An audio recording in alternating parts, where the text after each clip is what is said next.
Welcome to the end of artificial sounding hearing aids. Introducing WIDEX Moment, a hearing aid that processes sound so quickly that for the first time in a digital hearing aid, distortion caused by delay, the source of the unnatural sound often associated with hearing aids, is eliminated.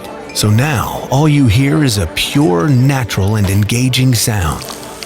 A sound preferred by users in real-world tests.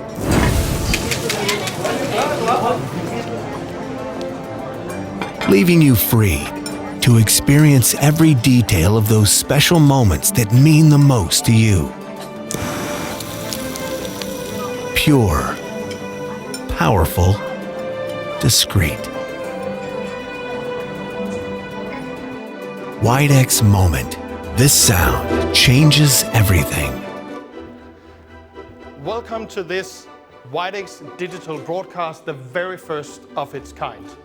My name is Klaus Høveldt, and I'm the Global Head of Education and Events, and I will also be your host for the next couple of hours. I am super excited about the show today. Attending this digital broadcast from WIDEX, you will learn how to empower your clients through improved speech understanding and natural sound quality using the WIDEX Moment. We will show and explain with empirical studies how WIDEX Moment, and in particular PureSound, benefits both you, the hearing care professionals, and your clients, always turning the spotlight on the importance of individualization. We will look into the future and present an outlook on how our renowned artificial intelligence can contribute to support our ambition of intuitive integration into our clients' lives. I'm not the only one here today. I have my fantastic colleague, Oliver Townend, who is the lead audiologist for WIDEX. Welcome to the show. Hi, Klaus. Hi, everybody. So today we will have, of course, you and I, and we will have people in the studio, but we also would like to interact with the audience. How do we do that? That's right. We're going to be interacting with you via questions that you can type in when you see the question interface pop up on your screen. We're also going to have a live fitting today here in the studio. And Klaus, I believe you're off to the fitting area right now. Absolutely. But first, we have a very special message from our CEO, Eric Bernard.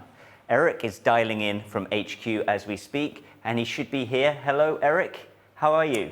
Hi, Oliver. I'm doing very well. Thank you for asking. And yes, of course, I'm here. Hello. I'm Eric Bernard, CEO of WS Audiology. And I think we all know that we're living through extraordinary times, challenging for some of us.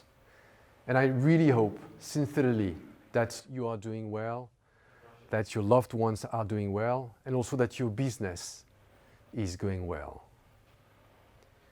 As one of the world's leading hearing aid companies, we have very solid foundations and great teams all over the world. And whatever happens, we continue to innovate on the WIDEX platform, and as you know, mostly from Denmark. We're stable and financially very strong, and it's very important that you know that as you are partnering with us. We launched WIDEX Moment in March, when the first wave of COVID-19 started to roll over the world. We have pushed the launch through, not only because we believe in this fantastic product, but also because we believe in our partnership with all of you. We never stopped innovating. You need great products. Your customers deserve the best possible, most natural sound. And I'm very proud about the positive reviews all over the world. We have seen many articles in the US and European press that confirm the unique sound of WIDEX Moment. So natural that they do not sound like hearing aids at all. A US sound guru without a hearing loss even wrote in his review that, to his own surprise, he prefers listening to music now through his WIDEX Moment hearing aids. I love it. I find this amazing. Again, I want to thank you. I want you to have a great day. I want to thank you for your trust, for partnering with us, and have a great time. Thank you. Thank you, Eric.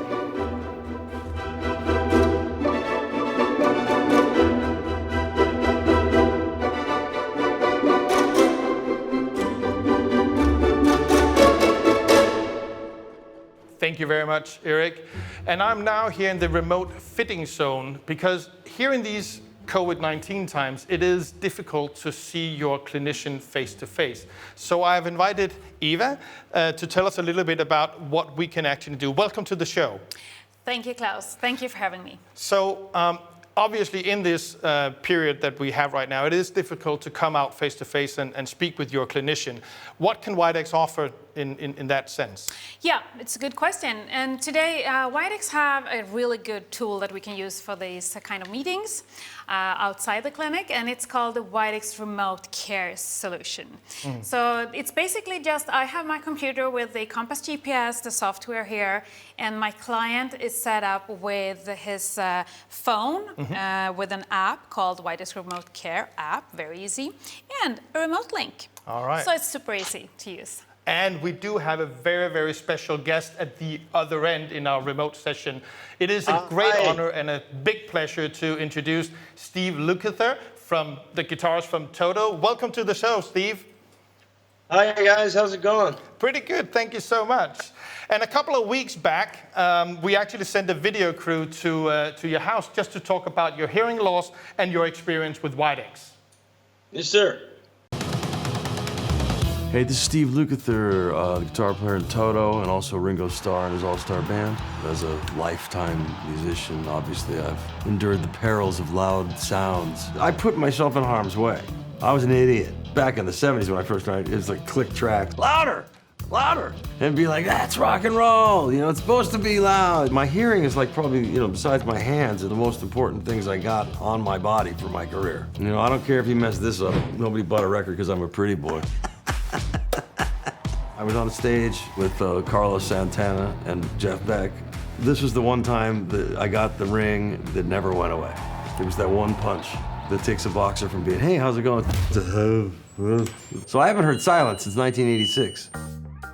I found myself saying what all the time. How many times you go, yeah, yeah, and going like I couldn't hear a word they said. What? I did that for a lot of years until I ran into my friend Brad Whitford from Aerosmith, and he was talking to me. I kept going, what? He goes, bro, you need one of these, man. And he whipped out the, you know, his little device, and I didn't even know he was wearing it. We try to crack up and go, yeah, we knew this day would come. We had hoped by the time we needed one that it would be like this, that you wouldn't need to be wearing two like tires on the side of your head. Can't see I'm wearing it, can you? Even if I move my hair, you can't see it.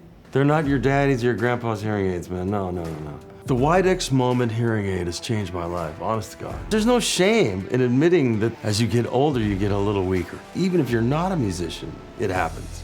When I went down and I had them put in, I almost had tears in my eyes because I haven't been able to hear that frequency for a long time. Quality's incredible. You have an app on your phone, you can change the EQ and the volume and the left and right depending on who you are and what your needs may be. And I realized that I could trust these. I mixed my new record wearing these things. It's coming out in Feb. These things are great. You'll probably have to cut that out, but you get one.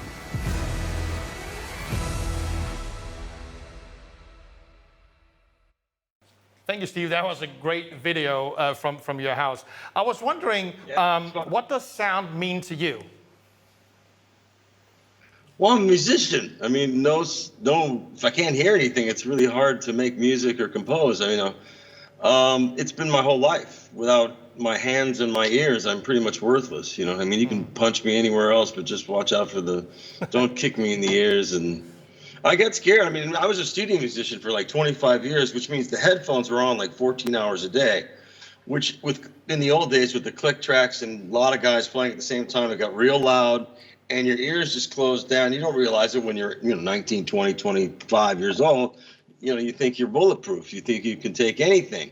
I remember my mother, we used to rehearse at the house, you know, like a full volume, like as if with no audience, like we really needed to play that loud. It was more of a rebellious thing, really. And my mother always said, you're going to regret this when you get older. You're going to be deaf. You're really going to hurt. And, you know, we all went, hey, rock and roll was young and new, and we thought we knew everything, just like all kids do. And here I am at 63 years old, and I fought it for the last probably 10 years. I probably should have done this 10 years ago, but there wasn't a sophisticated device like WIDEX like there is now. You know what I mean? I know that you're using the Moment app on your phone. What do you think about the app? I'm just getting to learn how to use it. I honest to God just got it. So I'm trying to get the little feedbacks out that sometimes come in different, you know, depending how close people get to you. I happen to be in love, so my girlfriend and I smooch a lot, and sometimes it feeds back. So Steve, Okay, I also would like to know if you have used the app and made some programs on your own with the app. I'm about to get into that because I just got it, and now that I have it on my phone, that's the thing. This is so it's like space age, really. Who knew that they could have stuff like this, you know, wireless on the phone, and it doesn't look weird, and it's you get used to the fidelity. Like the old ones used to sound like you were inside of a plastic garage. These once you get used to it, you forget you're wearing them, and it's really helpful. I mixed an album wearing them with a very trusted set of ears next to me, the engineer who really protects his ears, and I said, "Am I hearing what you're hearing? Please tell me, so I can adjust." You know, I had to get used to going from the old way to the new way. And now all the frequencies that we're missing that I used to go, I'm not hearing enough 8K because there's plenty, dude. You know, I can now balance that out and even change the EQs to 3 different things that I just touch my ears and it goes, well, there's 3 different kinds of EQ depending on where you are in the room and all that stuff. I'm just getting used to the possibilities of this thing. I think it's and you guys keep adding new cool things to it all the time. So it's a constant upgrade. That sounds fantastic, Steve. And we'll get back to that a little bit later in the show. So, but Eva, what are we planning on doing today with Steve? So we are going to do a little fine-tuning with the hearing aids, and we are also going to talk about SoundSense Learn, the artificial intelligence possibility that's in the app, the A/B comparison, and we can get to that. And talk a little bit about listening programs and what that they can do for Steve. All right, fantastic. Steve, are you ready for this? Yeah, I think so. Maybe I should put my pants back on. Fantastic. I'll leave you guys to it. Have fun. We will come back a little later today with Eva and Steve in the show. Now we will open up for the questions, so we will have your participant engagement and interaction with us. So you can type in questions in the box below, and we will see if we can answer the questions as we go along in the show. Now we need to go over to Oliver in the lounge area. I know, Oliver, you have some very interesting guests to talk about the development of PureSound and also the sound quality it delivers. Thanks, Klaus.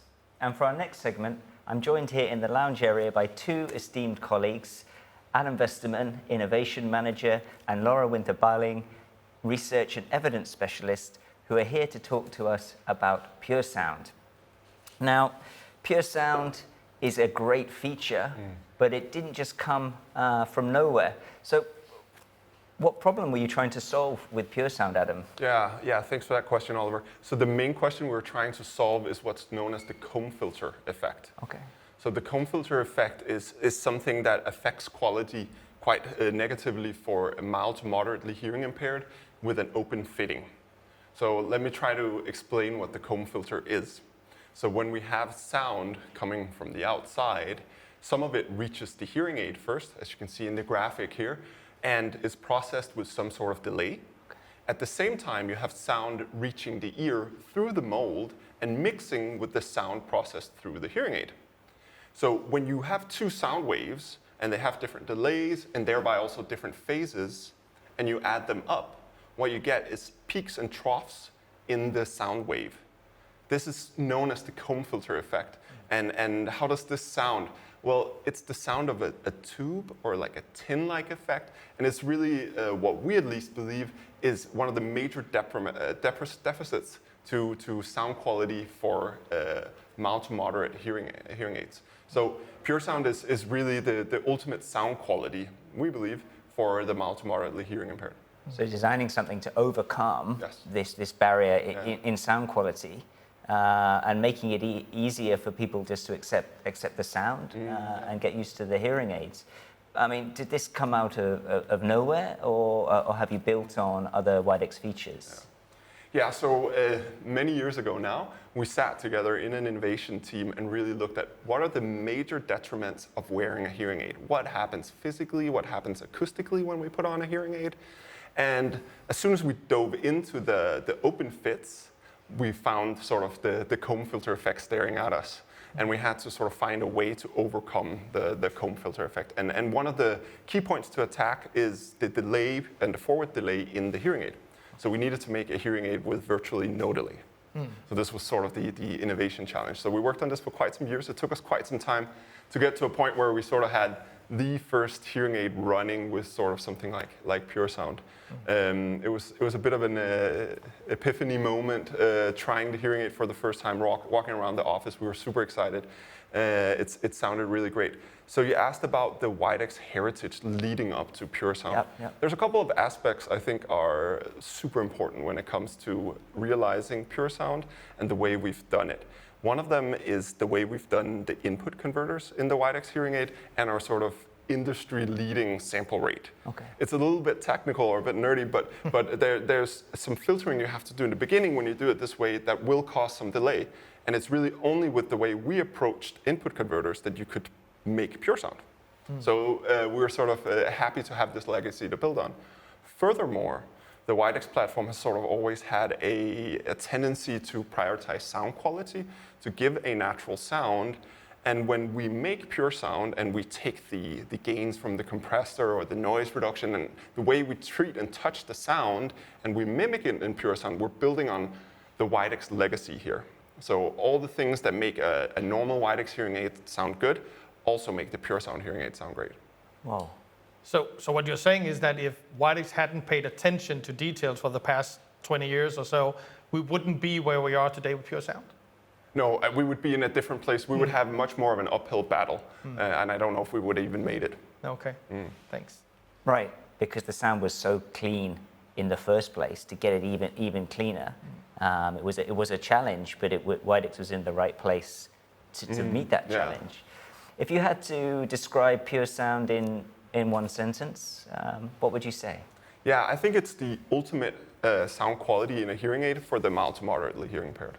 Okay, well, it's clearly a great sound, and you had your epiphany moment when you wore it for the first time, and I certainly thought it was amazing when I heard it for the first time, but we are inside the industry somewhat, and to help us understand if this could be heard by real people, I'm joined here now by Laura, who's going to talk to us about some of the studies we did to see what the effect was of PureSound. Yeah. So our starting point were some measurements of delay that we'll see here. We've got on the left a plot of the frequency on the x-axis and then the delay on the y-axis. And we've done some measurements both for our own hearing aids and for some of the other hearing aids in the industry. And we've plotted some of the competition in yellow and red and green.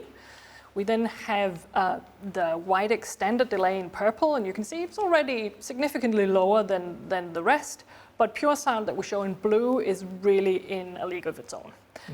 So that's the delay. We then see the effect of the delay on the right, where we see the gain and frequency for these different hearing aids, and we see exactly those curves that Adam was talking about, these comb filter shapes for the competition, whereas PureSound shows this nice smooth curve in blue. So that was our starting point, but of course technical measurements isn't enough, right? We want to know what it sounds like to real people. So we had two groups of participants in this study. One group, and I think that's the most important, were the people with hearing loss, mild to moderate hearing loss. Some people with hearing aid experience, some without hearing aid experience. And that's our target group for PureSound. So we really want to know what it sounds like for them. But we also included a group of normal hearing listeners because we wanted to also look at what is the effect of delay on how sound compares to unamplified sound. So what does it sound like to normal hearing people? Okay, but this wasn't a study done in the lab. No, exactly. We had to navigate this slightly tricky continuum in the hearing aid industry that you can either go to the lab and do something really nicely controlled, you know what the input is, you know all the acoustical parameters, and that works nicely for some things. And then you can also go into real life and just let people rate their sound in a lot of different situations.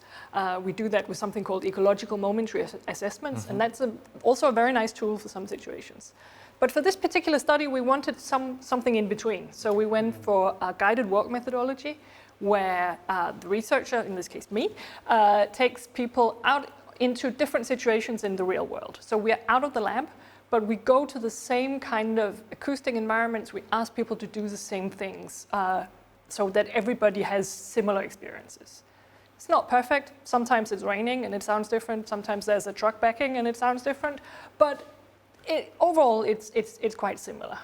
And it also has the nice side effect that you don't just get a preference rating, for instance. You can also ask people, so why do you prefer this particular sound? Okay, cool. So what were the findings in this? Do you have any graphs to show? Yeah, I've brought along 3 graphs. The first one, you see here, is a really simple comparison. We are looking at all the situations in which people performed a rating. So they simply listened to 2 programs, program 1 and program 2, and said which one they preferred. And we see here for the group with hearing loss that almost 3 times as many times they preferred PureSound compared to standard delay. For the group with normal hearing, it's an even stronger difference. So overall, binary rating, it looks very strong for PureSound. The second graph we see here is a little bit more complicated because we're looking at not just the binary preference between PureSound and standard delay, but at how much people prefer it. So I asked, whenever people had a preference, I said, well, do you think the program you prefer is a lot better than the other one? Is it better than the other one, or is it a little better than the other one? And that scale can then be translated into numbers, going from -3, meaning that standard delay is much better, to +3, that PureSound is much better. And what we see in this graph is that for each and every single type of situation, we actually have a PureSound preference. So the mean degree of preference is always for PureSound. It varies a little bit. It's stronger in some situations than in others, but it's there for the whole range of situations. And that's really important because we don't want to send people out into the real world with hearing aids that sound great in 3 types of situations and terrible in 3 others. So it's an important result, this one, that it holds across the board. And then the final graph is another fairly simple one because we also, at the end of this guided walk experience, asked people, if you could only have 1 hearing aid program, which one would it be? And here really we see an overwhelming majority saying PureSound. So you see the hearing loss group on the left, and here we've got 85% who prefer PureSound. And you see the normal hearing group on the right, and here we've got 100% who prefer PureSound. And I think it's interesting with the group with hearing loss that we're actually looking at a group who are used to delay, because not everyone, but more than half of them are already hearing aid users. And all hearing aids in the industry have this delay. So they're used to listening to the delay, and they still prefer PureSound. And for the normal hearing group, it's also really a strong result because it shows that this PureSound is a lot more similar to unamplified sound than standard delay would be. Okay, thank you. Cool, those are really impressive results. Klaus, I believe you got some questions. Yeah, I heard that as well. In. So, yes, I can see. And the first question that we have is actually about this guided walk study, Laura. It is, in this study, the guided walk, what were the people's reason for preferring the PureSound program? That's a good question, and it's also something that's really nice about the guided walk, that we can get those kinds of reactions. The most frequently occurring things that people said were that it's more natural and that it's less noisy. And I think the less noisy really refers to the absence of this comb filtering, because that sounds like noise. So those are the majority that say that. But there are also a number of other reasons. So some say that PureSound sound clearer. Some say that it sounds warmer. Some say that it sounds more pleasant. There are all sorts of words that are put to it. But it's really naturalness and less noise that stand out. Okay, thank you. I hope that was a good answer for the person who asked. The next question that I have here is, what are your thoughts about the future of PureSound? And I guess that's for you, Adam. Yeah, it's really an exciting future. I think we've opened up a new field and a new approach to processing sound in hearing aids. I think we're really onto something. That's what we see from Laura's studies as well. And now we just have to sort of go down the path. So there are many features that we haven't touched upon. Everything needs to be adapted. Everything needs to be thought out of in that way with a PureSound approach. So one of the things is feedback cancellation and how to handle different gains. Another thing is the beamformer, where we have a simple omnidirectional beamformer in PureSound, and we want to expand on this in the future. So I think we have a long pipeline coming, and a super exciting pipeline with sort of an offset in the PureSound that we've launched here. Yeah. And I think the last question that I will take there, so unless of course you have more questions as well, Oliver, but I think one of them that I would take here is, let me take this one here. The evidence on PureSound is very interesting, Laura.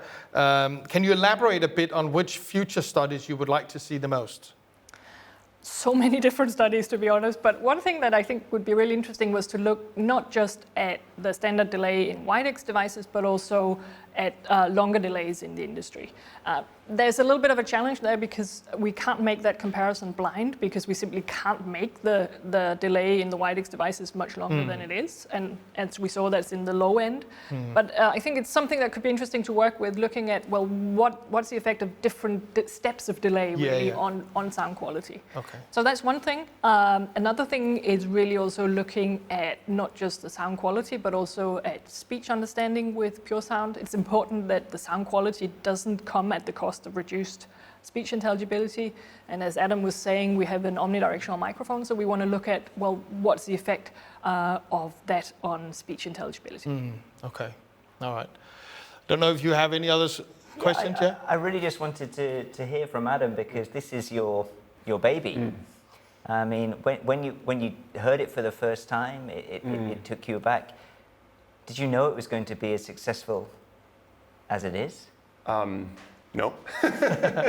It's the easy answer, but I think it's one of those epitome moments. And the beauty is really in the simplicity of it. Right. Because it is just hearing it with an extremely low delay. We were sitting at the desks in the office, and you can imagine a simulator, a lot of print cards, a lot of wires coming out everywhere, and putting it on, and then hitting the keyboard for the first time. And as developers, we wear hearing aids a lot because we like to listen to our algorithms, and we're used to, a keyboard has this very hollow, tube-like clickety-clack sound. All of a sudden, it was like, right there. It was so sharp, and that was sort of, okay, we're onto something here. But from there, and this is some years ago, getting it to a full product, it's been a long ride. Wow, and you must be so proud of it. Oh, I'm at least excited. I'm excited to see what's going to happen at least. Thank you, Adam, for that answer. And thank you so much for all the questions that you have typed in the boxes. Please keep them coming so that we can engage with you as we go along in the show. Thank you so much for those that we have so far. Thanks, Klaus. And thank you, Adam and Laura. It was a pleasure having you with us in the studio today. And to touch on some of those research gaps that Laura pointed to, we're now joined by Francis Cook, our research guru from Chicago, who's going to talk to us about the investigations that he completed looking into the speech understanding with PureSound in a novel way, using some really interesting techniques to uncover what is it about PureSound that makes it sound so good, but also makes it so easy to understand what you're hearing.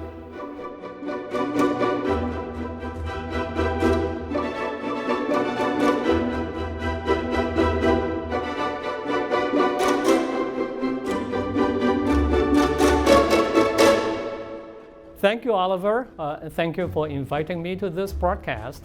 It is indeed my honor to be able to share the experience that we have with our customers. I think during your interview with Laura and Adam, he mentioned two things. One is the fact that this low delay feature has this wonderful, very short delay, and that could potentially help speech understanding. And the other question that you raised that we were thinking about is the fact that it doesn't have the directional microphone. So we asked two questions in our study.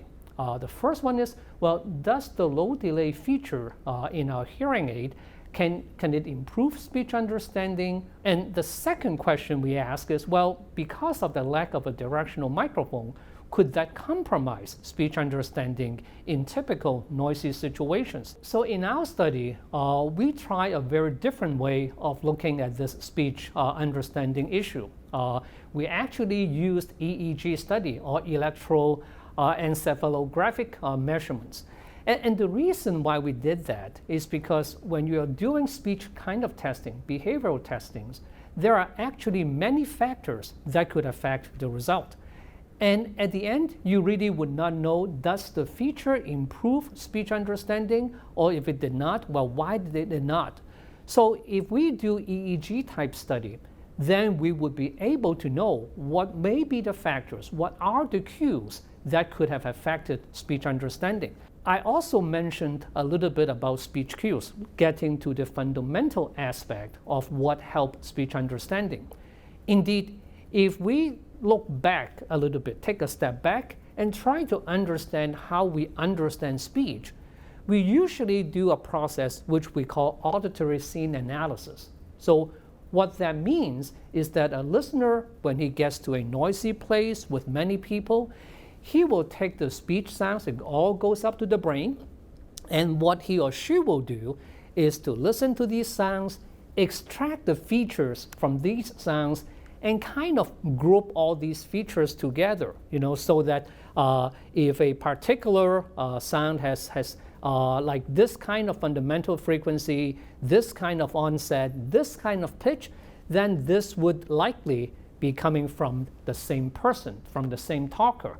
So this way, doing this scene analysis, the person will be able to know, well, out from these many people talking, I am focusing in on you. The voices, the sounds that I hear coming from you have this characteristic, this fundamental frequency, this pitch, this kind of onset. And one of the cues that we talked about that have been proven to support speech understanding in noise, especially in this kind of situation, is the fundamental frequency of the F sub 0 cue. And what this cue is very simple, because we all talk with a particular fundamental frequency, some lower, some higher. So this is one cue that we have. And this cue, we know from the scene analysis, is highly correlated with the person's ability to distinguish one talker from another talker in a background of noise. And this cue has been proven to highly correlate with speech understanding in noise. The response that we measured, the EEG response that we measured, is called frequency following response, FFR in short. And more specifically, we were looking at the envelope following response. So you say, wow, all these terms here, what exactly does it mean? Well, the FFR, the EFR response is a surface recorded non-invasive method that allows us to measure the brain activities when a sound actually goes into the brain. Okay, so if you look at this particular figure, we see a sound coming from the left side, or my left side here, and you can see this sound going to the ear, go up the brain, and it gets processed. It mixed with the sounds from the other ear. It gets influences from the cortex, from the brain down, to modify the goodness of this sound. So when we do EEG, when we do FFR type response, we put an electrode on the person's vertex. We put one on the forehead and one behind the ear. We present the sound many, many times, and then we average the response. We average the brain wave that is picked up by the electrodes on the head. And you can actually see some similarities between what we recorded versus what we put in. Okay, if you see that, you can see the da sound, with all the harmonics and stuff, and you can actually see something similar to that on the right-hand side. So what we did in this particular study is we measured the EEG response. Okay, we take this response and we separate out the envelope from what we call the temporal fine structure. Because this response looks so much like the stimulus that we put in, that's why we called it the frequency following response. And because we look at the envelope of the response, we call that the envelope following response, or EFR, in this particular study. So this figure, what I'm sharing with you here, is the stimulus, is the envelope of the da syllable without the da sound at the beginning. So it's basically the harmonics of this particular sound, okay? And you will see some interesting things. So if you look at this figure here, you see 4 little peaks, okay? That's the harmonics that is in the da syllable. And an important point to note is that those peaks are actually separated by about 10 milliseconds. So that, of course, reflects the fundamental frequency of 100 hertz of the particular speaker. So important to note where the peaks are in this particular response. Now, what I'd like to share with you now is the result of the first manufacturer number 1. We can make at least 2 observations. One is that with this green response, we saw the first 2 peaks only. We see a peak at 20 milliseconds. We see a peak at 30 milliseconds. We don't see the peaks from other areas. So the third and the fourth peaks are pretty much gone. And the amplitude, of course, in the other peaks there are much smaller than the first one. Now, if we further look at the second manufacturer, okay, the one with the purple line, the one with the 6 millisecond delay, we see similar patterns. But in the third and the fourth peaks, we do see a little bit better of the envelope. Now, even though you see a little peak, the peak is also not at the same peak, not at the same phase locking at the stimulus that we see. So if you pay attention to the third one, the peak is moved a little bit earlier, as well as the fourth peak is also moved a little earlier than the peak that we saw in the original signal. I'm sure you'll be asking, so what does the PureSound movement look like? Well, wait no more. Here's what we see. So now what we have here is the response, is the neural response, the EFR response of the PureSound program superimposed on the other 2 neural response. And you will see 2 things that is rather obvious.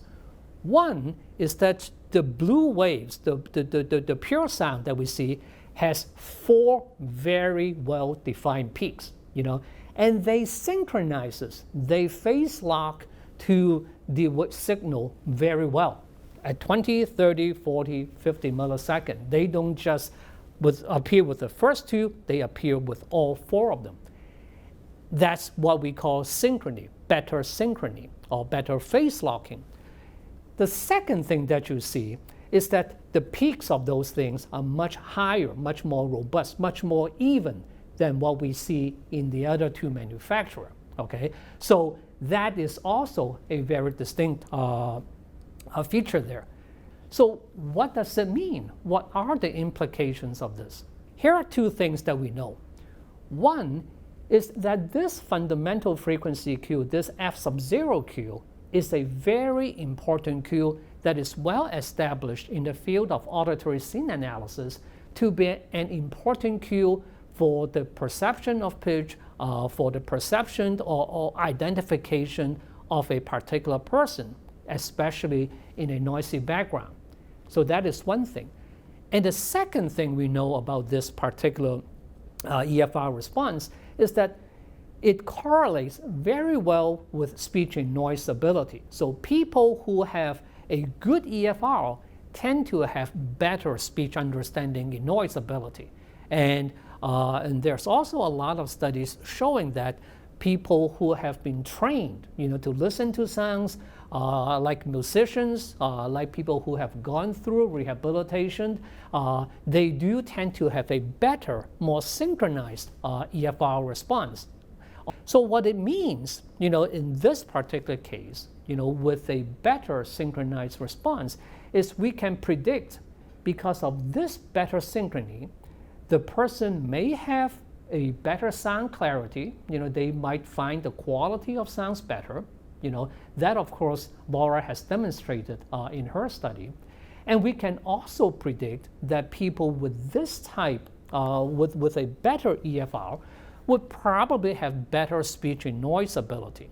So we would predict better performance with the PureSound program than the other manufacturer program because of the better clarity, the better speech and noise, and perhaps improved listening effort. Things are not quite as tiring to listen to when you have a more synchronized neural response, okay? And this, of course, could be very important. Why? Because with this improved performance, the person is likely to accept the hearing aid sooner. So one question that some of you may ask is, well, you don't have a directional microphone in the PureSound. How do you justify that? Is it of consequence? Well, and that is true. That's a very good question.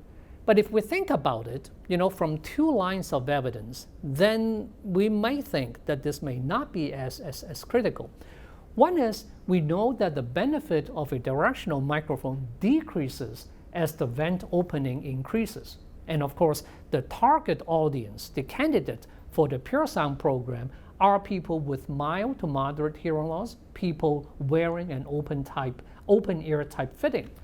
The second very important question is the signal to noise ratio, where we can see a directional microphone benefit.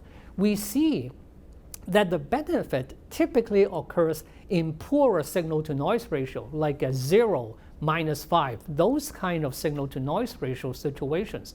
In real life, people are likely to spend in situations where the signal to noise ratios are between 5 to 15 dB, okay? Far above the signal to noise ratios that a directional microphone could benefit.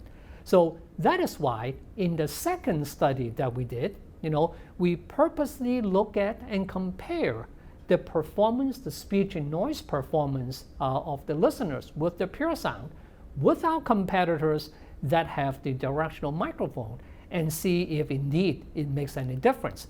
And what we did is we used the quick RRT, or the quick repeat and recall test that we developed at our lab, just to see how people perform on that particular test. And of course, we purposely put the speech in the front and the noise directly from the back, just so that we can let the directional microphones on our competitors' product actually operate in this natural way. So what we have here is the performance on the y-axis versus the signal-to-noise ratios that we tested the patients at.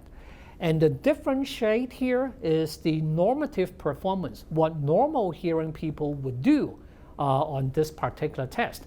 So if you have a data point in the green area, that means someone performs better than 95%. And if you are in the yellow area, that's in the bottom 5%, meaning that you really have a problem. So 2 things that you can see. One, all 3 hearing aids perform similarly. Okay, they are almost on top of each other.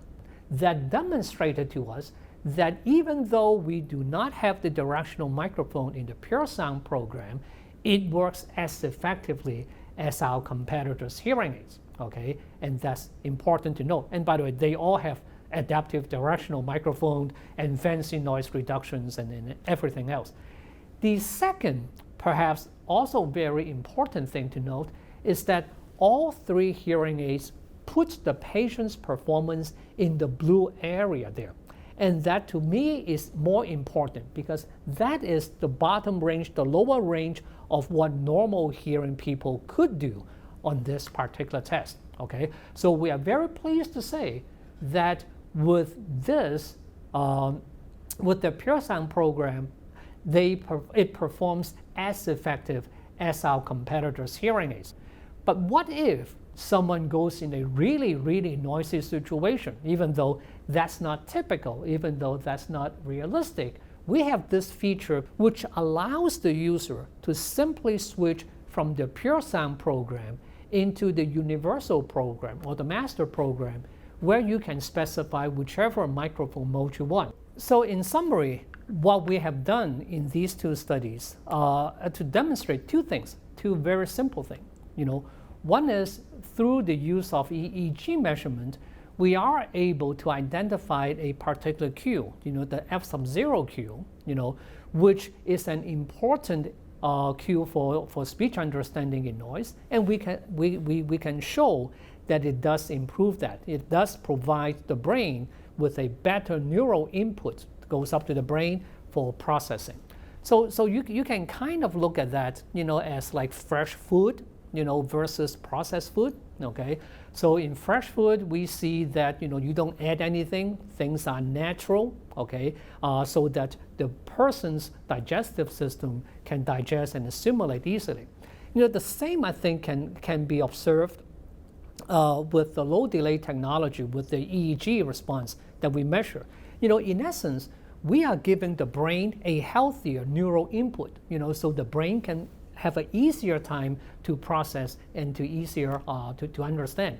The second thing that we were able to show here is that despite the lack of a directional microphone, under realistic signal to noise ratio conditions, person can use the low delay program, the PureSound program, enjoy good sound quality with minimal effort and not affect the speech understanding in those noisy situations. So I see a potential with low delay technology starting another revolution, another advancement in our field, and the studies that we can do is plentiful.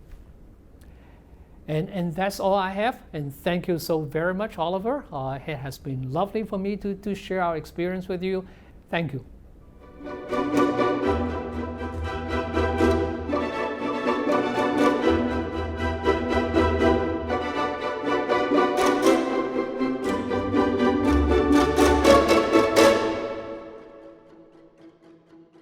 Wow, that was really amazing. Thank you so much, Francis. Yeah, thanks, Francis. It's really cool to see what PureSound can do. Absolutely. So, when you tried PureSound for the first time, what were your thoughts?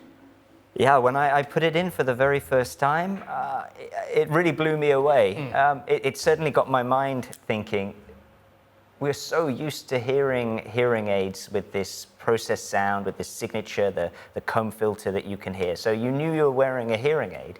And all of a sudden you put a hearing aid on and this acoustic landmark had gone. And so you were asking questions, is it really on? Is it just turned down the gain, the amplification? What's happening? And then when I spent time with Adam and the guys developing the feature, I understood that it was much more than this, right? That what they were trying to overcome was one of the last great barriers to sound quality within hearing aids, and the work that they had to put in to significantly reducing the delay in the hearing aids was incredible. But the problem was so big, and the challenge was large in order to solve it. But by solving this solution, it makes everything so much more simple. And I think it's a good analogy to think sometimes the simplest solutions are the best. Yeah, sort of what Adam was actually alluding to before. But we're not adding on feature on top of feature on top of feature. We're going back to the root cause and cleaning up the signal once and for all. So why is it that PureSound is so good with speech understanding? I think Francis uses the analogy. He compares the natural foods, organic foods, with processed artificial foods. And that the natural food is better for you, your body can assimilate it better. And I think we should think about it in this way. His EEG data is interesting, and I think we should come on to that a bit later.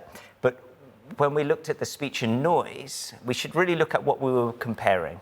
We were comparing a hearing aid with very processed signal, with a directional microphone and additional gain. And then on the other hand, we had the PureSound with a very pure, unprocessed signal, and omnidirectional microphone and less gain. And the result was very similar, that the speech in noise score was pretty much the same for both systems. So you could think that actually you need the directional microphone and the additional gain to overcome the poor signal quality in the processed hearing aid. And if you don't have a poor signal quality, i.e. you have a very good, clean signal, then, well, you no longer need the directional microphone or the extra gain. The brain can sort out the signal itself because it recognizes that. Yeah. So you also mentioned the EEG data. Is there anything in this data that sort of back this up? Yeah, this recognizing of the signal is really clear in the EEG data. So Francis talks about the fundamental frequency of speech. That means the fundamental frequency of your voice and my voice is going to be subtly different. You could think about it really as the pitch of different people's voices. But it also is about the overall tone and the characteristic of your voice compared to my voice.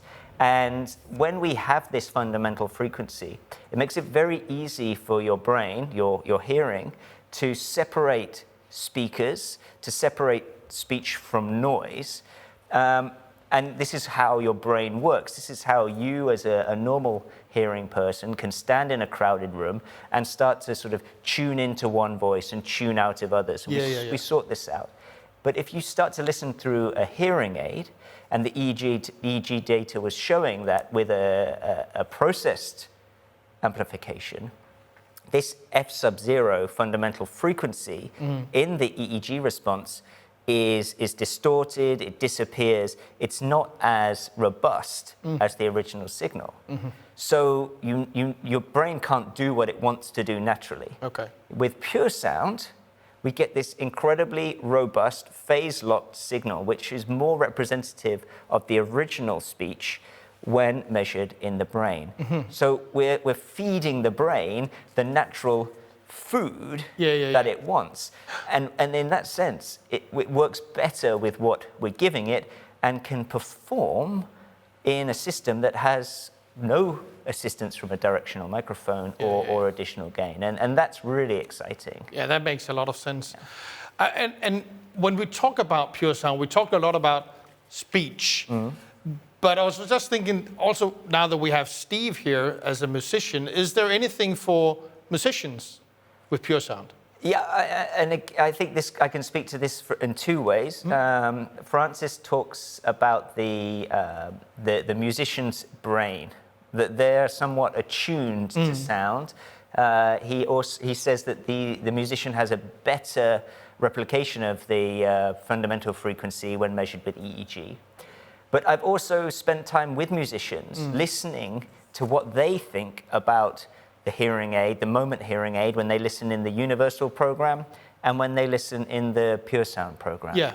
And we've actually spent time where they were playing their own instruments, wearing the hearing aids. And what was really, really interesting and surprising was that they would describe the sound with the universal program as it's good, it's natural, and I can hear what I'm doing, but something is missing. Something's not quite there. I can't really describe it. And all of a sudden, when I switched the hearing aid over to PureSound, you saw a completely different posture when they were playing their instrument.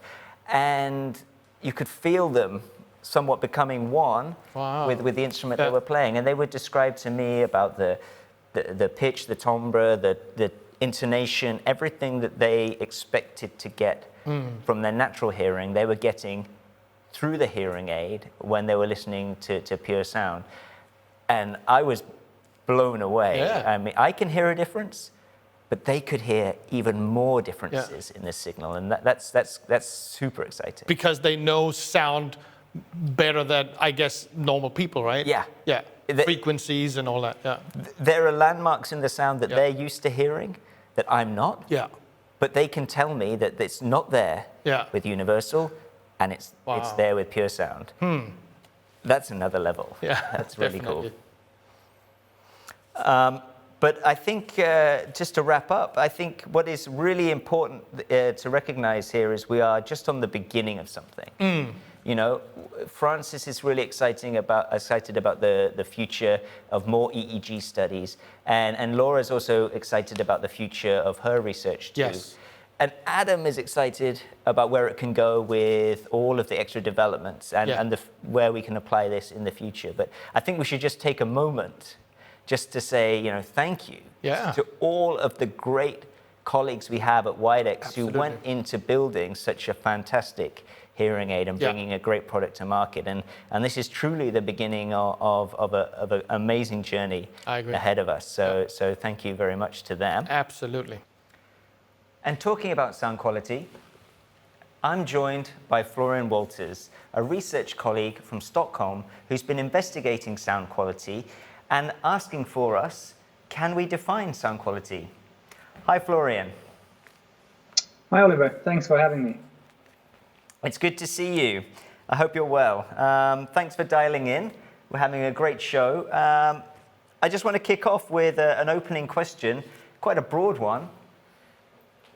Can we define sound quality? And how important is sound quality to the hearing aid industry? I mean, there's some sort of self-evidence to that claim that sound quality in general is important to the industry and for hearing aids. And I mean, it's the core concept of hearing aids to amplify sound. But despite that, it's sort of difficult to quantify it. I mean, there's some sort of a lack of consensus out there when it comes to definitions and conceptualization of sound quality as such. So how do we start to define sound quality?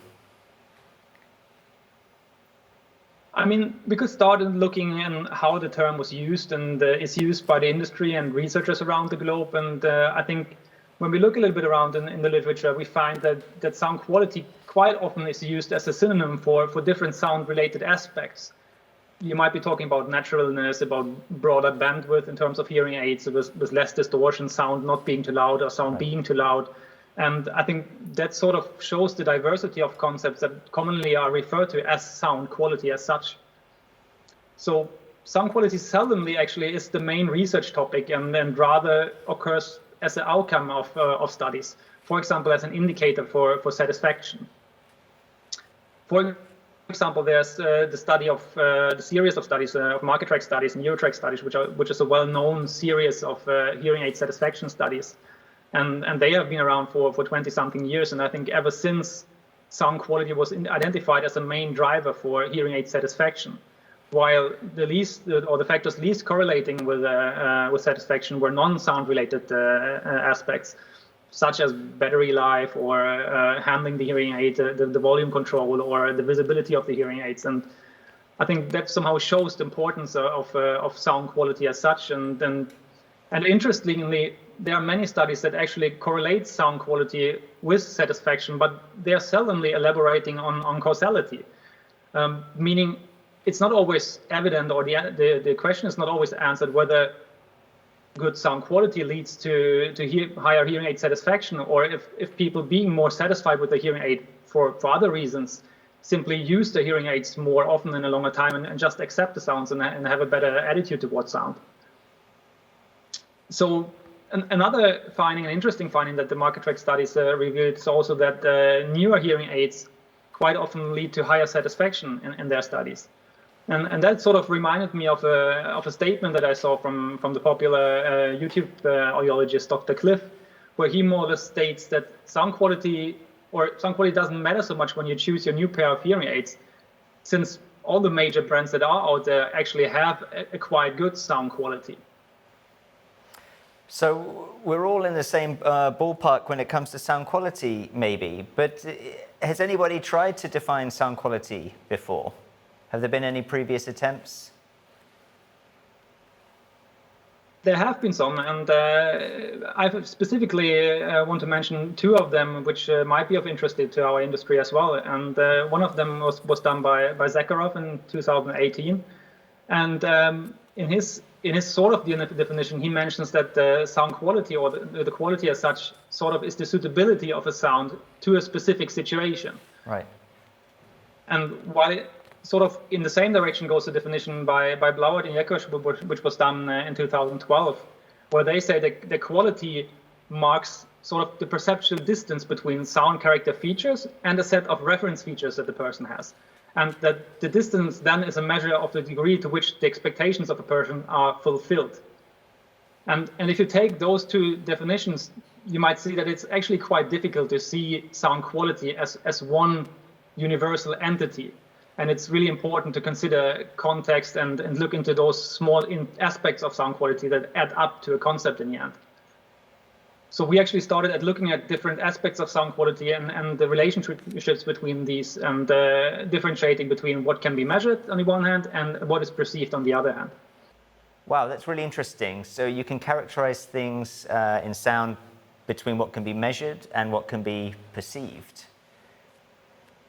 Yeah, and there's actually a third part to that, but I can visualize that on the graph, which sort of summarizes this train of thought. And if you look at the visual and see the leftmost column, and where we actually start off with the core of sound, with the acoustical characteristics that a sound has, which are objectively physically measurable. And there in the list, we see just a number of examples that we counted at. And that's, for example, bandwidth, the frequency content, compression parameters that we have in the hearing aids, processing delay, distortion, roughness, sharpness, all the things that the sound has as such and that is measurable. But then we put the people in place, and there's the ear in the chain, and then suddenly you're perceiving those acoustical characteristics in a certain way. And if you look at the middle column, you see some examples of what percepts are out there and typically measured in part of studies out there in research. And there we have things like loudness, clearness, brightness, and other things like richness of the sound, comfort of the sound, roughness, sharpness there as well, because it's both a percept but also an acoustical measurable characteristic. But those two, there's a relation between them, and that's quite important that you define what you are talking about actually, if it's the characteristics or if it's the percept. And then the rightmost column is the very important column that often tends to be forgotten, and there's lots of context about sound. As we heard in the definitions that I referred to earlier, there are things like the suitability of a sound to a situation, the appropriateness, if the sound is acceptable in a certain situation, and people have different expectations on how things should sound. And there's this perceptual difference, which Blau talked about, the difference to a reference that people have. So I think all the things together sort of give an idea about there's more than just the term sound quality. There's a whole concept that we have to keep in mind when we talk about that. So one mistake people are making is that they're maybe attributing sound quality to one thing alone, and we really should look at the total picture when we consider sound quality. Yeah, I totally agree. And if we actually as a company want to make use of this idea that I just showed in the graph before, we actually have to consider 3 focus areas, which I show in another picture. So if you look at this graph, you see there are 3 main focus areas that we have to keep in mind if you want to talk and make use of sound quality in the right way in the company. And the first one would be on the very left side, you see it would be the understanding of this relation, which I mentioned, between the acoustical characteristics and the percepts. And then in the middle column, the very important aspect is to adjust our hearing aids and behaviors and so on to the environment and the context where sound plays a role. And then the rightmost column is a very important aspect, is to understand those individual references which people have when they make their sound quality assessments.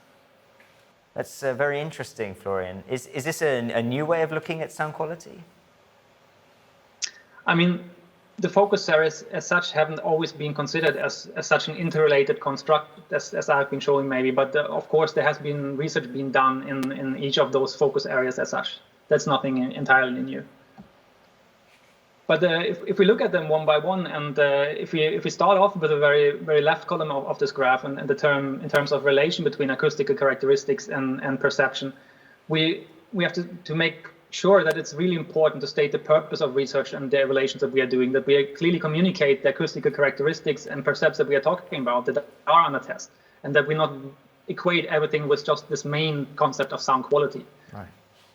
For example, there have been studies with normal hearing people from other domains where they have shown and where they have explored those relationships between characteristics and percepts, and they have shown that people, when they're making preference ratings on headphones, that they actually prefer those that had a very flat frequency response, and that they were looking at sound and more natural sound and saying that was the reason why they preferred the one over the other. So there's relations made between characteristics and perceptions. But that's of course one group of test participants, and we in our domain we often talk and have people with impaired hearing in our tests. So it's not self-evident that a similar study with hearing impaired people would lead to similar outcome due to different needs and expectations that those groups have. So that highlights the need to test with relevant target groups and with high degree of what we call ecological validity. So, and there has been a recent focus in the industry actually on this by researchers around the world, and even at us at WS Audiology. So I would say there's still a long way to go until we actually fully understand to what extent relationships between acoustics and percepts studied in the lab actually apply in a similar way in the field in real life. And speaking of real life, that more or less brings us to the middle column of this graph, where we need to consider environments and contexts and situations where sound matters. And if we think back about the definition I gave by Zakharov, who was talking about the suitability of sound to specific situations, research is actually stating that people are trained to identify natural sound sources, and they naturally attribute some sort of significance to them, which means that they make the right decisions and do the appropriate actions in certain situations, given on the sound that they recognize. So in other words, that means that unimpaired identification of sound sources helps us to navigate in everyday life and in everyday listening situations. And for example, things like distortion in the hearing aids and other artifacts could impair our ability to navigate. So in our field, the focus is often on matters, for example, such as speech intelligibility or speech recognition. And even though that's an essential aspect of oral communication, you should not forget that there's high importance of non-speech sounds and voice qualities that go beyond lexical contact of speech. And that brings us to the rightmost column of the graph, where we see that we need to consider even the individual with their own set of references that they have when they make assessments of sound quality. So when we think back to Blauert's definition, where quality marks the distance between features and the set of reference features that people have, then I have to say that it turns out that there's quite some research gap currently, that we are lacking detailed knowledge about those references individuals or maybe group of individuals that have when they're assessing sound quality. For examples could be that people with a unilateral hearing loss, they might take their normal hearing ear as a reference for making quality assessments. Or long-term hearing aid users might take the sound from previous hearing aids that they're used to as a reference. While people with quite mild hearing loss, they could take HIFI equipment as their hearing aids or as their headphones at home or their TV or favorite stereo as a reference. So there's really a research gap. Does this research gap set some direction for the future? Yeah, I think the research in the field of sound quality needs to become both more specific, by meaning that we talk about those specific aspects of sound quality, but at the same time has to be a little bit more all-embracing, meaning referring to the rightmost column of the figure that I showed, that we actually have to weigh in context, expectations, references, and all those things to get a full picture of what we mean by quality of sound. And when we're trying to fill these research gaps, I think there are a couple of questions that could be answers, and we want to know how well those finds that we have in the lab, how they apply to the real world. We want to know which aspects of sound quality are those main drivers for preference or satisfaction. And we also try to identify and understand those individual references I talked about. Those are research gaps that we definitely need to fill. Right, so truly the individual is at the heart of the decisions about sound quality, as well as the hearing aid sound quality itself. And I think that's really cool, that reflects on the work we do at Widex. We do our utmost to provide the cleanest, most natural sound possible, free of distortion, to allow people to connect as best they can to not only speech understanding, but the world around them as well. But then we don't really know what the individual wants, and this has a massive factor to play on sound quality. So we need to provide them with the ability to personalize the sound themselves on top of the great natural sound that we start with. So even if we are able to define sound quality for hearing aids, what you're saying is that it might not be relevant for other domains of sound quality. Yes, I think the concept of sound quality or the quality of sound might differ for different applications and disciplines of science, but we still can have an impact on the quality of the provided sound by really thoroughly adjusting and choosing the acoustical characteristics of hearing aids. But keep in mind the variations and that come with individuals and all those countless different listening contexts and situations that are out there in everyday life. So as long as we are unable to really commonly have this definition of sound quality, which is applicable for all the situations, I think a valuable approach could be to actually provide sound as pure and natural as possible for each individual. Right. And that seems to be the WIDEX way, providing a sound that is so clean and undistorted that we tick as many sound quality boxes as possible, but also allowing for personalization on top, because who knows better than what they want than the individual wearing the hearing aid themselves. Thank you for joining us today, Florian. Thanks for having me. And to talk more about personalization, we're going to be joined in a moment by Jens, our AI expert. But before that, we're going to pop over to join with Eva and Steve and see what they've been up to in the live fitting studio. And don't forget to keep sending your questions in to us here at the WIDEX studio.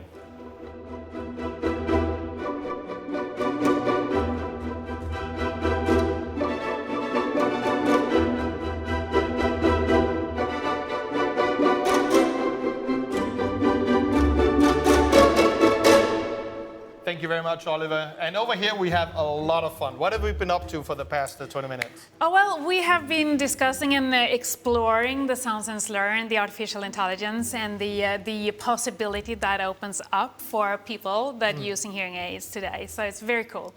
I think you liked it, Steve. Yes, I do. I have it right here. I don't know if you can see it. Oh, there it is. Can.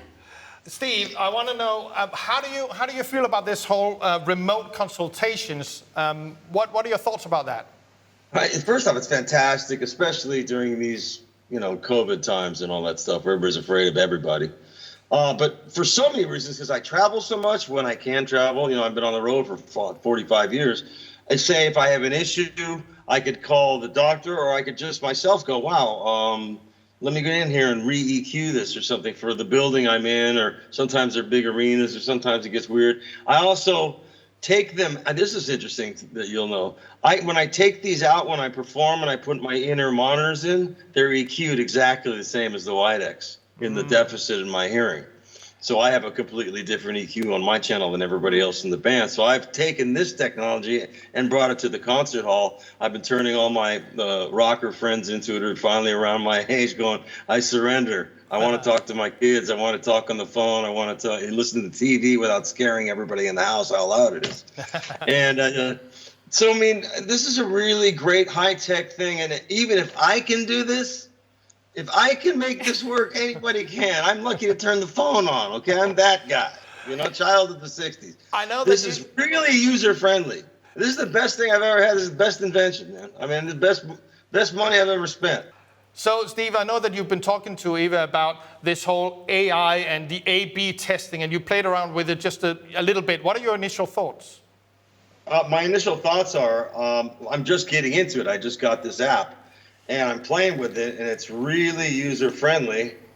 And being able to be in another situation, say I have it set for mine the way I live now, whether I'm out in public, whether I'm rehearsing or doing a session or something like that. Pretty much that's the universal setting, And then if I'm in a crowded room or I need a little more amplification, I need to hear a little louder, I have another thing. And this is all the programmable stuff that we have right here.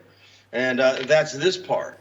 And I've been finding that, and it's really great for people, right? The Sound Sense Learn.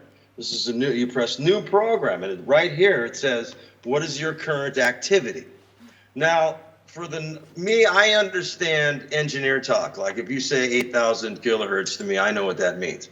The average person may not know what that is, but they certainly do know what's your activity. Dining, entertainment, family gathering, outdoor, party, quiet, shopping, socializing, watching TV, etc. Yeah. And you could hit on that, and it comes with a pre-programmed EQ for that considering after your doctor's figured out your hearing, you can also change it manually, even by frequency, if you wish to mess around with it. And you can also go back to where you were very easily. Yeah. See, that's the problem with me. I start messing with this stuff. I'll say, for instance, I'm going to say I'm watching TV because I'm talking to a computer right now, right? Yeah. So I'm going, wow, okay, well, let's see where this is at. And I hit next, and it says sound profile A active, right? You got this? Yeah. It just has two big buttons for like an idiot like me. All right, so I'm listening to A. I'm going, okay, that's cool. I hit B, and I go, oh, wow. That frequency has turned up where my voice would be, where your voice would be. So that would help me in communication with you and I. Yeah. And so I would say it says neither is better, but it also has this right here in the middle, which you can go A to B or mix. I'm going to go B is much better and hit next. It says steps 1 completed. That's how easy it is. I will leave you guys to play more around with these things for the next segment. And we'll check in with you guys a little bit later. Hi. Speaking of AI, we are now joined by one of the smart guys who are behind the AR engine in Widex. He's sitting over with Oliver in the lounge. And now you can also see that you are more than welcome to pop in more questions, and we will answer those questions later in the show. Over to you, Oliver. Thank you, Klaus. And we're back in the lounge area again, where I'm joined by another special guest. Here with me today is Jens, who is our head of artificial intelligence. Welcome to the studio. Thanks, Oliver. I just want to kick off with a pretty broad question. AI, what is it? How do you define it? Yeah, so that's a hard question to answer, I think, and probably there will be a lot of different people out there that has better answer than I have, and probably also have another definition than the one that I'm sort of at least thinking of when I think of what AI is. So to me, AI started as not a, should we say, solution, but more like a sort of problem statement, so to speak, maybe even a philosophical one for engineers. Decades ago, sort of asking themselves, couldn't it be cool if we could build something that can do the same as humans can do? Sort of, maybe in a really sort of small, contained task that could be playing simple games or just a robot walking, I don't know, simple stuff. And the way to deem if we sort of made AI would be to say, can a human then tell the difference? Is this task solved by a human, or is it actually a machine behind the curtain actually doing this? There could also be chat robots or something like that. Then I think all the way up to now, we have then for the past couple of decades, we have had this tool in our toolbox called machine learning and data-driven tools, which can quite extraordinarily start to sort of see patterns in data. So data being a proxy for experience, right? That you can give examples in some task, sorry, and then this mathematical model can then start to actually learn from that and start to use that to take actions and decide on things. And this is where we are now. And if we go back to the problem statements, we also now start to see that maybe we have actually gone a little bit, or maybe not, or even a little bit, maybe actually quite far from the original, should we say, statement of what if we cannot tell the difference? What if a human cannot tell the difference? Because today, you might have situations where the AI system actually solves the task better than the human. So a human behind the curtain would be able to tell the difference because the machine has actually sort of been better in some really limited tasks on this specific problem. So not even coming to the same level as a human intelligence, but even going further than that? At least further if the machine and the human go hand in hand. Okay. So I think, to me, we have sort of gone a little bit away from the original, should we say, sort of really, I'm an engineering geek, so I'm allowed to say this, sort of really geeky task of saying, couldn't it be cool if we could do this? Now we actually sort of really looking at problems where we actually make a difference, where we make a difference by using AI together with the human to make a better life for somebody. That could be in our case in healthcare. There's also sort of attempts of curing cancer or doing surgery where AI and human together improves what we can actually do. And this is really cool. So to me, that is the fun area. I'm not sure I would have sort of bought into the AI field 50 years ago, because then it was just something cool. I really want to make a difference for people. So not just a computer playing chess anymore, but a computer beating humans at chess, and going even further to solve problems that we couldn't even maybe understand, like curing cancer. Exactly. So I think when AI kicked off many decades ago, I don't think the very first problems was not the ones we are seeing solved today. That was sort of playing chess and just even being able to beat a human in playing chess. Now we're seeing AI doing things that humans cannot do as good on its own. But together with AI and the human in the loop, we actually start to have some solutions that are performing better than what humans can do alone. So the partnering of artificial intelligence and humans is where we're going now. And was this some of the inspiration for you to bring AI into hearing aids, or did you have some other reasons for getting into AI? I think I had more than one reason at least to get into AI. I think when we started off in Widex with artificial intelligence, we started out by having sort of recognized that there are just some areas of hearing where we're sort of lacking care. So, for instance, being out there with the end user in the end user's real life is really, really hard for a human. I mean, for a HCP. It's really, really hard for an HCP. Yeah. So what if we could build something that could actually extend, should we say, the care that the HCP could provide to the end user? That was, I think, what inspired us at least to even start with this sound sense learning that we are having today. So this the need for providing some help for users in the moment, in real life, where the professional couldn't be there all the time, was your inspiration for bringing AI into hearing? So I think to me, I think it started even earlier. Okay. I think I've always been brought up with music in my life and with sound in general in my life. I come out of a family of where there was always music. Music was not just something you had in the background. Music was something you listened to. I played myself when I was younger. My dad had played, and then when I sort of all the way back to elementary school, I've always been good at math, and that's sort of my, should we say, area of really where I sort of special. And I think my math teacher back in elementary school, he sometimes brought us to the music room, so where we sort of played instruments. And I think some parents sort of asked, why are you doing that? And I think his answer to that was always that well, music and math play really good together. Somehow they complement each other really well. So I've always, that was when my interest for sort of music started out. So I've always been sort of playing music while also really sort of pushing the limits for what math can do. So it was quite easy for me when I had to pick sort of my way of being an engineer that has to deal with sound, because sound is really fundamental to me.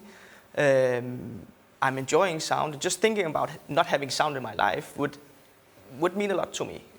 So in that sense, I think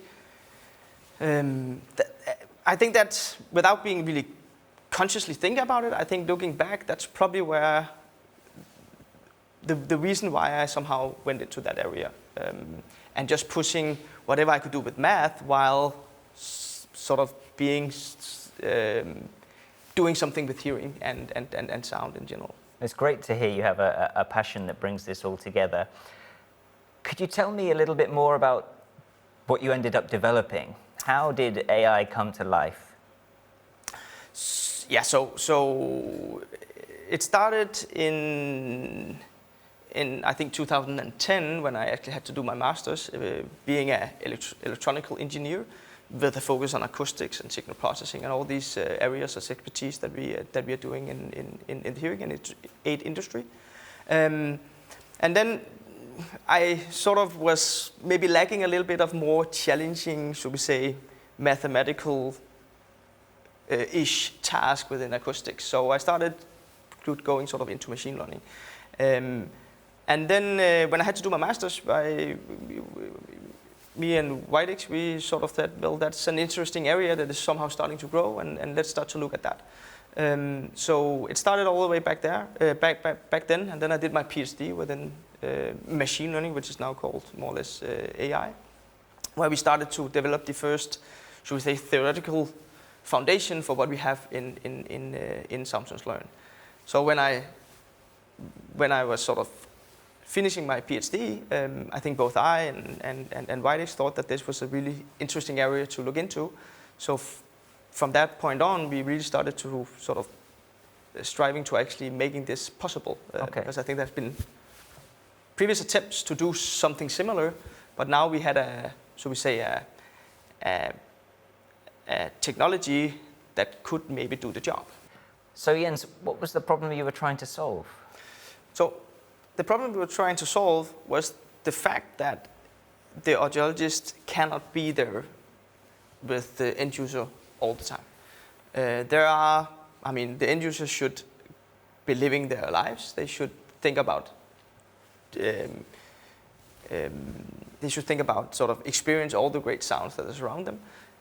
But there are times where things are not just completely right. And instead of having to go through all that hurdle of remembering what type of sound was it that was wrong and what situation was I'm in, book an appointment with HCP, trying to explain the problem that I have with sounds. I can do that because I'm working with sounds, but normal end users is really hard to actually describe sounds. It's even hard to describe sound for me. And then the audiologists have to sort of figure out what to do with the sound and so forth and so forth. So, what if we could make this, should we say, extension to the HCP's care by providing something that maybe could fix that problem or that specific issue that the end user had in that moment really quick, and then going on just experience sort of being satisfied with whatever sound there is right now, and then going on.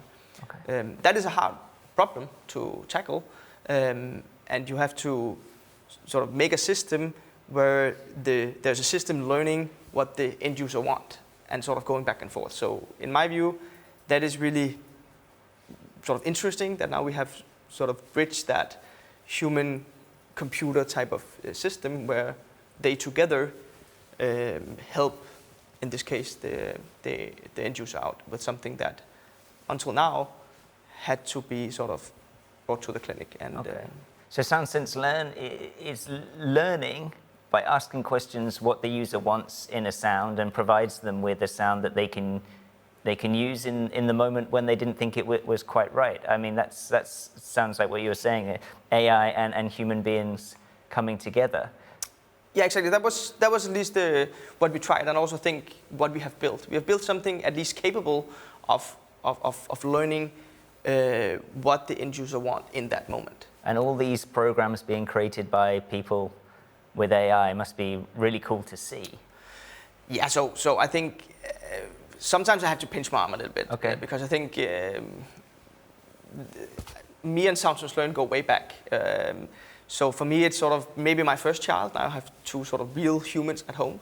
But I think maybe this is probably the first child that you had to nurture, and you have to sort of actually being able to do great things in the real world. And seeing how much data we actually get from SoundSense Learn, being a testament of people actually using it and enjoying it, it's quite extraordinary. So we get a lot of data from real end users. We do it completely anonymously. So we don't want to sort of know who is doing what. But what is interesting is sort of learning what is that people want in the real world in different situations. So to be able to take another leap in sort of the understanding of what is it people need to have in the moment in the real life to really enjoy wonderful sound around you. But when we've looked at the data before together, I mean, it looks like the people have preferences all over the place. And I mean, how do you see anything in that data? That's a good question. So I think some would argue when looking at the data that well, people are just doing random stuff. So that is also a question you should ask yourself in my position when you sort of are a machine learning or AI scientist. That what if it? I mean, how do we prove that this works? So what we did was that we tried to not only look at the top of the iceberg, because what we're seeing here is only the final setting of the program that the end user trained in the moment. Mm-hmm. But also end users did a lot of different preferences along the way. And bringing all that together from end users across the world and actually having a model that will only learn something from this data if there is a pattern. That was what we tried to do. Okay. And when we did that, we could actually find some really, really interesting patterns where we could start to see that, well, apparently there are some, should we say, clusters or patterns in the settings that people want for specific different environments. Okay, so you're not just looking at the final program created, but the journeys that people took, all of the A/B comparisons that they made, so reviewing all sounds and this huge data pool of real reviews, then you can start to see some clusters. Yeah, exactly. So I think along the way it's quite extraordinary because I think this is sort of a data set that we would always have liked to have, sort of just having a lot of preference data from all the end users around the world. Okay. The reason why we have that is that we have actually providing them with a tool where they want to spend the time doing these A/B comparisons to find that sort of final setting in the moment. Right. But now we are starting to using this data as a, so should we say, a preference data set where we can start to see what is it then actually that people want. And what we're seeing here is for instance, for one tag that end user can pick where they're in a dining situation. Right. And when we train this model to discover what are the different, should we say, presets across users, because this is not showing that all end users, for instance, want the blue one. This is showing that there's a tendency that a lot of users will have a setting in the blue area when they're in a dining situation. But there are other end users that doesn't agree with that, but want to have, let's say, the purple area, which is a smaller fraction of end users, but they still should be represented. They shouldn't be sort of neglected. Okay.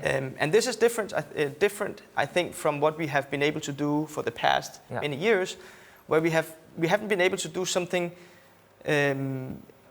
sort of fundamentally different than what the majority of people want. Okay. Want. Here we have a system that can really sort of dig into what is it that the individual people actually want. So in that dining situation, you could say that there would be a high probability that some users will like the blue preference cluster and some users will like the green preference cluster. Yeah. So you can, at least to begin with, you can make some smart predictions when people are in these areas where they may like the settings to be. Yeah.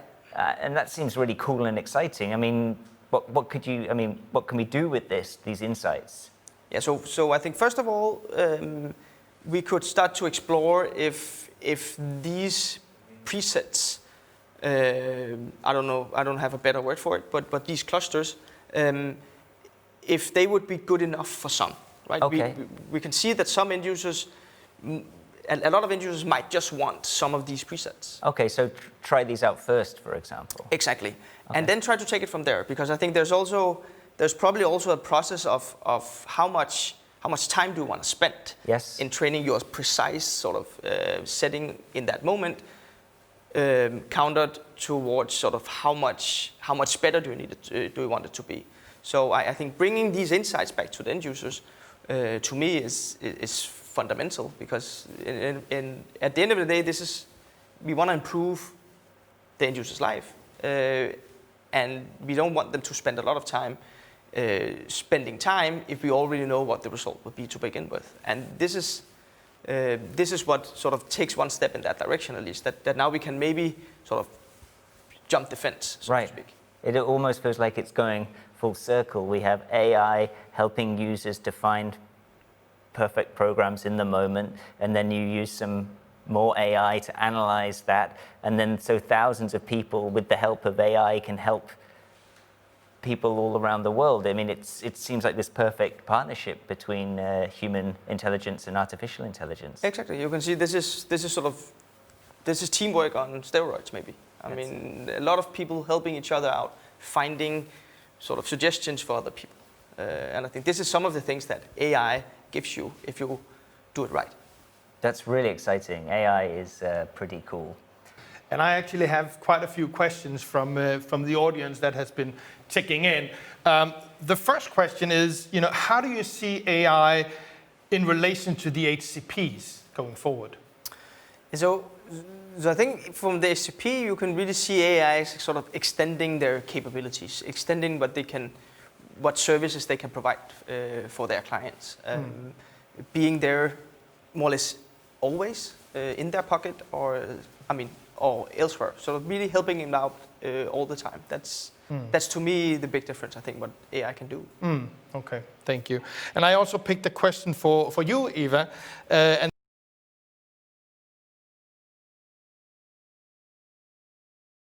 remote care. Well, that's a very good question, Klaus, and thank you very much for that one.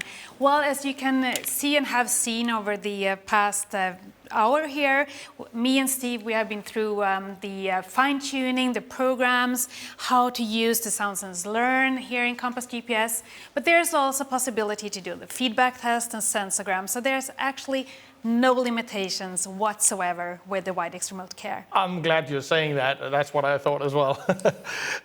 Maybe we have time for one last question for you.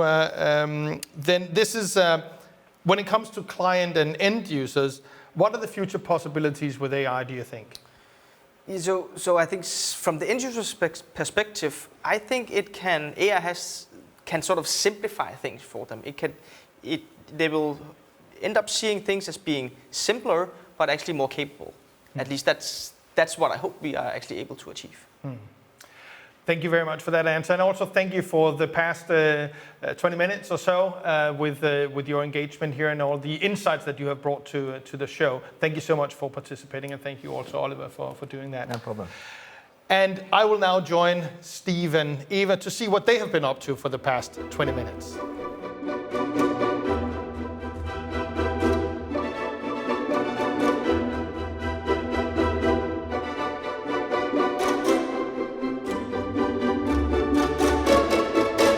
So, Steve, you've been trying the new programs for a little while here. So what do you think about it? I was really just happy that it was easy to use, because a lot of times people overachieve by adding too many options and making it more complicated. Anything that requires me to pick up a manual and my ADHD kicks in, I'm like, oh, the first paragraph, you know what I mean? So it's no help for me at all.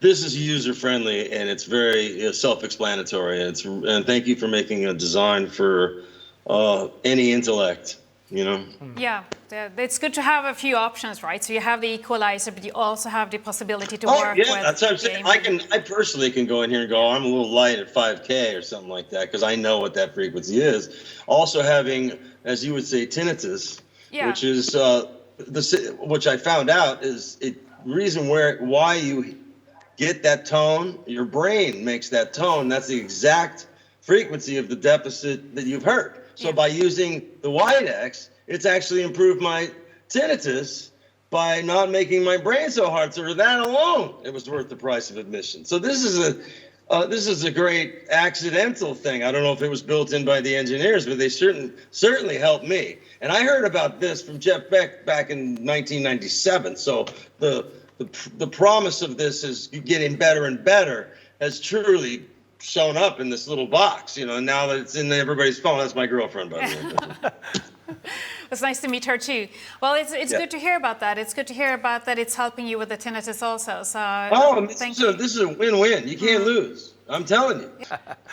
That sounds good. Yeah.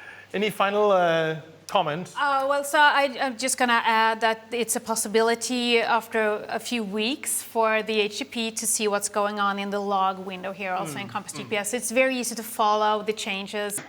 So Steve, just here on the last bit here, are you working on new material? When can we be enriched by your music?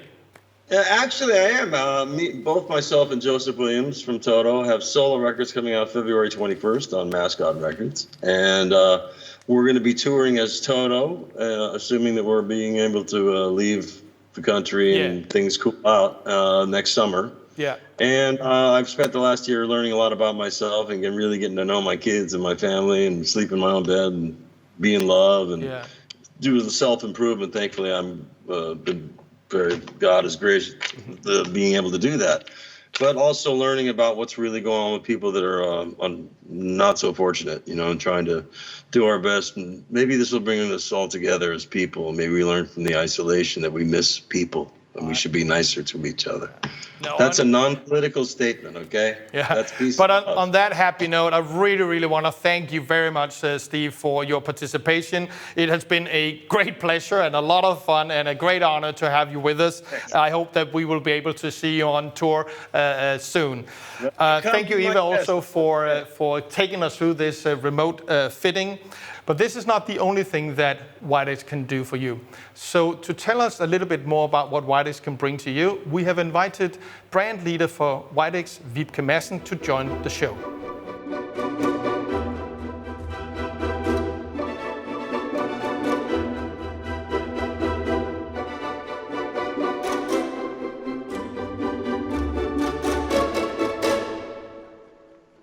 So, Vibke, welcome. You are the global head of the WIDEX brand.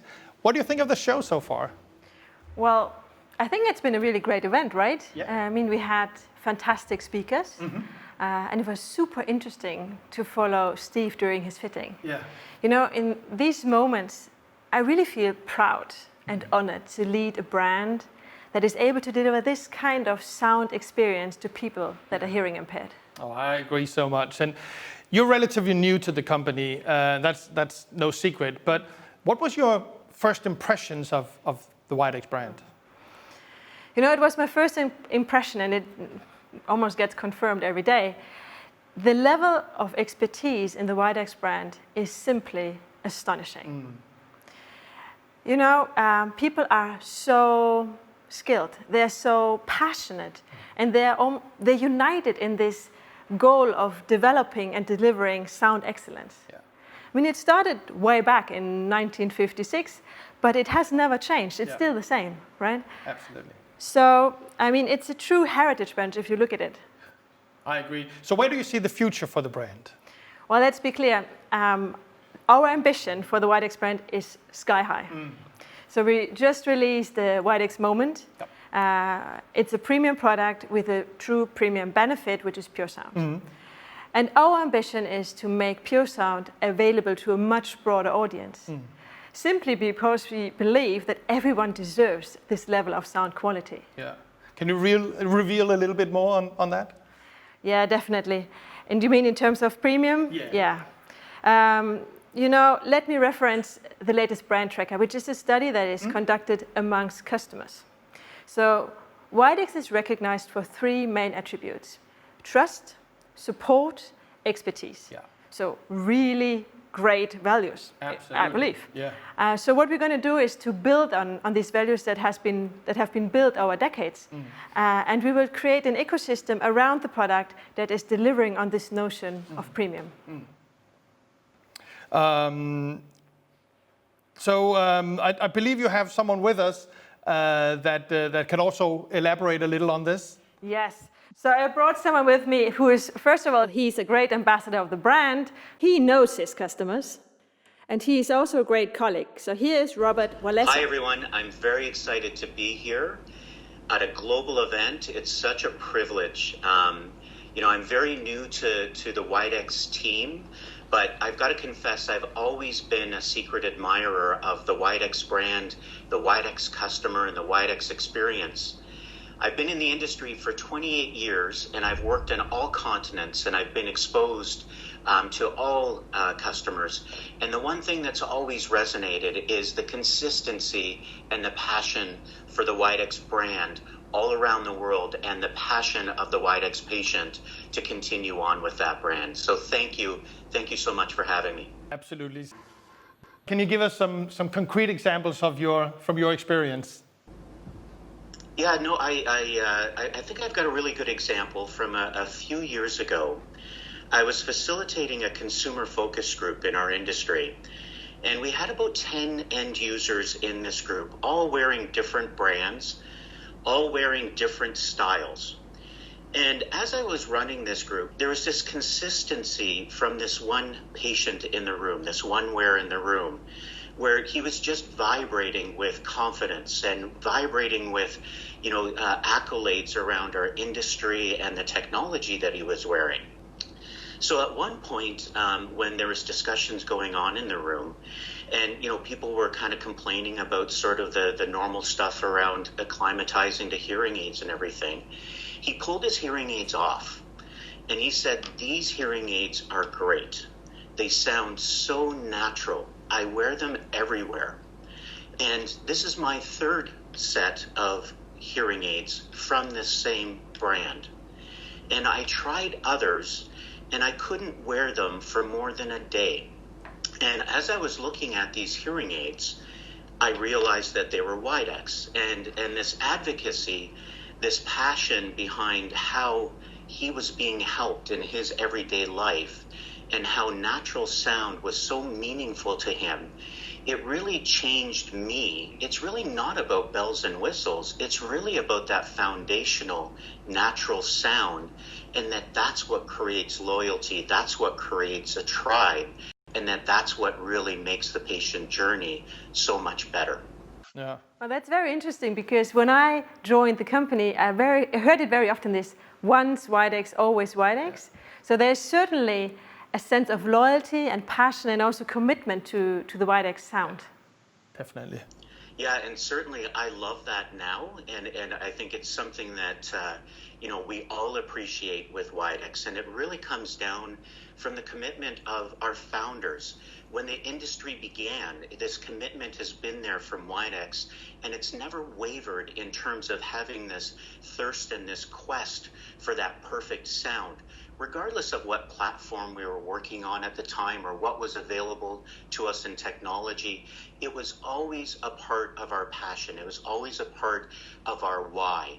And I think that's just such a strong aspect of the team and everything that I feel with the team that I have the privilege of working with day in, day out, and the teams that I've been exposed to all around the world.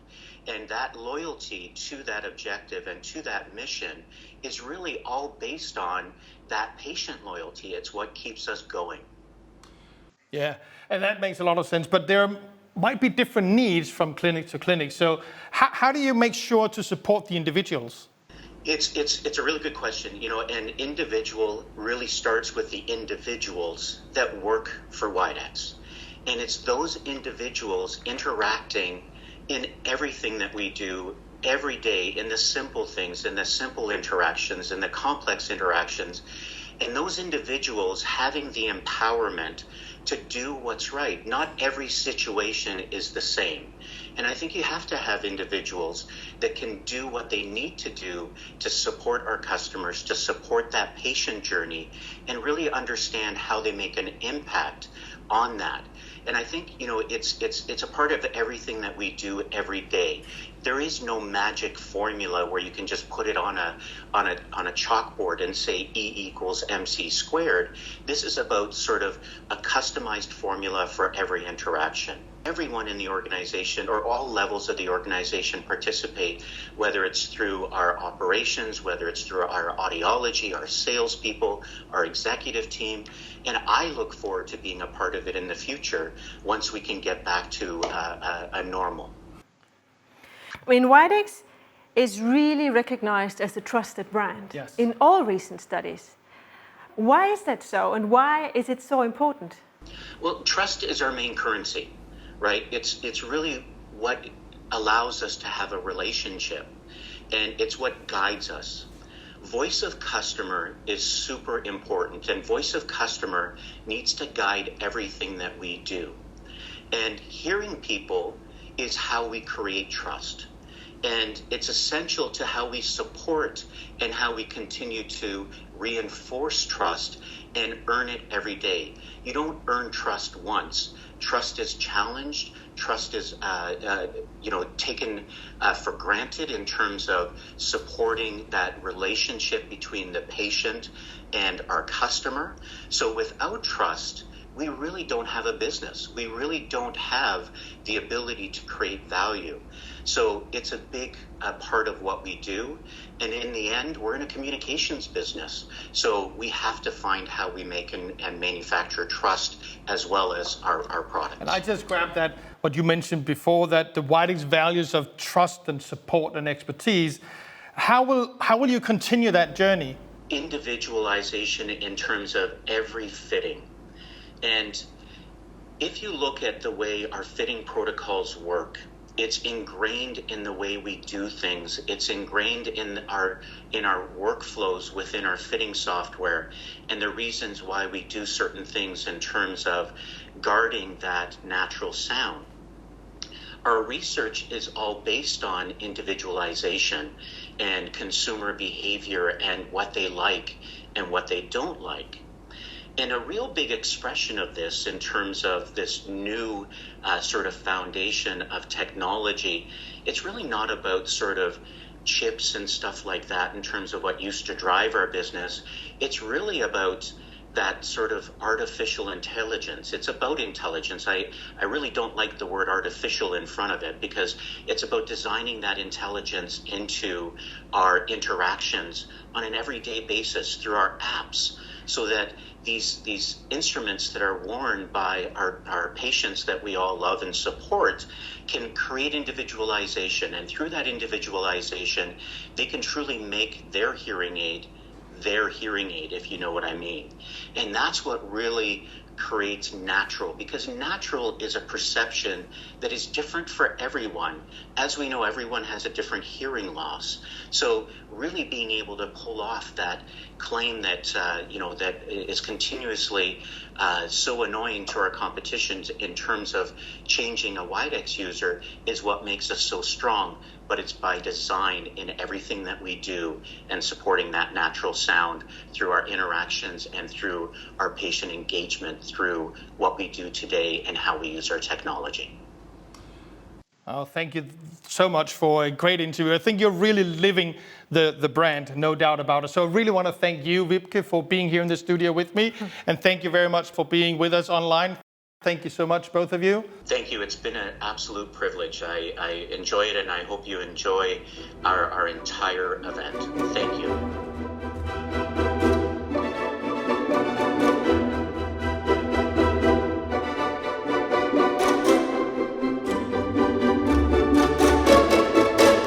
A huge thank you to all of our studio guests today. And also a huge thank you to all the viewers at home. We hope that you have enjoyed it as much as we have here in the studio, and that you have gotten something out of it. Thank you all very much. Goodbye. Goodbye.